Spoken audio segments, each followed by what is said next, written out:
Good morning, all of you. My name is Shivani Kumari.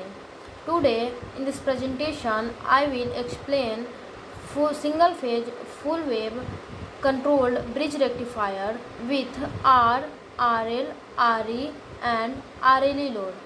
So you can see हम लोग next lecture में हमने देखा था single phase full control rectifier with R load, और हमने बहुत ही अच्छे तरीके से बताया था, जो कि आप देख सकते हैं जाके। और अब आज हम बात करेंगे आर एल लोड पे। आर एल लोड भी सेम वैसे ही होता है। डायग्राम ये हमारा इसका थ्योरी पार्ट है ये, और इसको आप रीड कर सकते हैं, जो कि और हम इसके डायग्राम से बताएंगे।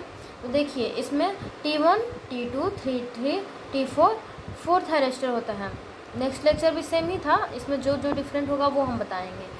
तो फोर्थ थायरिस्टर होता है, उसमें ओनली आर लोड से, ये आर लोड से कनेक्ट था, लेकिन इसमें इंडक्टर भी है जो कि आर एल लोड, ये इंडक्टर होगा और ये हो गया हमारा एसी वोल्टेज सप्लाई।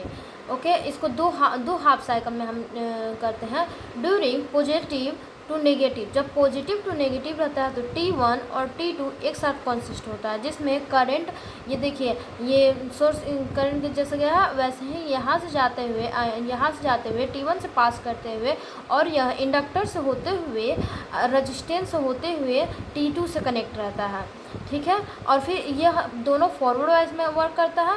इसके बाद यह जब हम ड्यूरिंग नेगेटिव टू पॉजिटिव लेते हैं तो हमारा यहाँ से करंट फ्लो होता हुआ T3 से होते हुए इंडक्टर और रेजिस्टेंस से होते हुए T4 से कनेक्ट होता है। ओके, तो फिर अब इसका हम वेवफॉर्म पे समझेंगे कि वेवफॉर्म पे क्या फ़र्क पड़ता है। तो ये हमारा है वेवफॉर्म इसका। सो गाइस, ये हमारा वोल्टेज सोर्स का वेवफॉर्म है, जो ये पॉजिटिव है और ये नेगेटिव है। ओके, और हम क्या करते हैं T1 और T2 गेट पल्स, इसको हम गेट पल्स देना पड़ता है। गेट पल्स जब हम देते हैं तो ये T1 और T2 का गेट पल्स हम पॉजिटिव ड्यूरेशन में देते हैं, सो 0 टू अल्फ़ा देते हैं, और ये T3 और T4 का गेट पल्स हम पाई प्लस अल्फ़ा पर देते हैं। ओके, सो इसमें जो वोल्टेज उसमें क्या हुआ था, आर लोड में क्या था, देखिए हम दिखा रहे हैं, ये हमारा आर लोड था।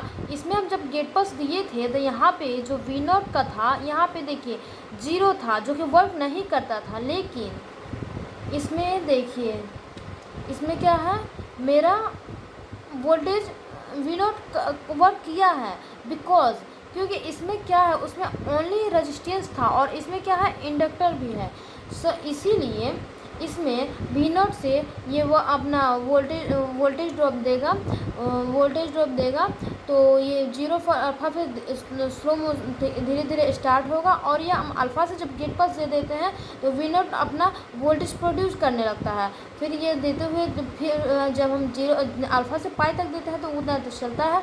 फिर इसके बाद वो गेट पल्स नहीं रहता है, तो फिर वो स्लो काम करता है, धीरे धीरे डाउन होता है। फिर इसके बाद हम पाई प्लस अल्फ़ा से हम ये T3 और T4 का देते हैं गेट पल्स, तो फिर ये हमारा फिर से वोल्टेज ड्रॉप देता है। और फिर हम यहाँ से 2 पाई प्लस अल्फ़ा से फिर ये T1 और T2 का गेट पल्स देते हैं, तो फिर ये इसका वोल्टेज वी नॉट प्रोड्यूस करता है। ओके, और ये था, इसमें आई नॉट है। हमारा आर लोड में क्या था, आई नॉट भी सेम इसी तरह वो वी नॉट की तरह वी नॉट का भी करंट ये वेवफॉर्म सेम था, बट इसमें आर ए लोड में हमारा ये आई नॉट कॉन्स्टेंट होता है, क्योंकि इसमें जो इंडक्टर लगा होता है यही डिफरेंट होता है हमारा ये आर एल और आर लोड में। इसमें ये करंट जो होता है कॉन्स्टेंट होता है, ठीक है। फिर इसके बाद जो ये हमारा ये है ये T1 और T2 का वेवफॉर्म है, तो ये हमारा 0 अल्फ़ा तक ये कॉन्सिस्ट अपना स्टार्ट होता है, 0 से अल्फ़ा तक जाता है। और ये पॉजिटिव ड्यूरेशन में हमारा क्या होता है, ये जो हमारा है, जब हम यहाँ पे पॉजिटिव ड्यूरेशन में देते हैं प्लस टू माइनस, तो यहाँ से T1 और T2 एक साथ कॉन्स्टेंट, जिसमें क्या करता है, V0 0 हो जाता है।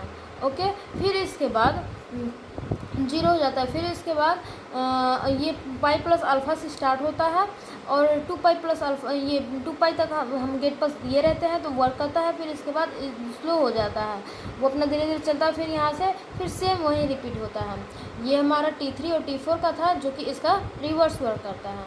Okay, thank you. सो अब हम नेक्स्ट लेक्चर में पढ़ेंगे RL with free wheeling diode.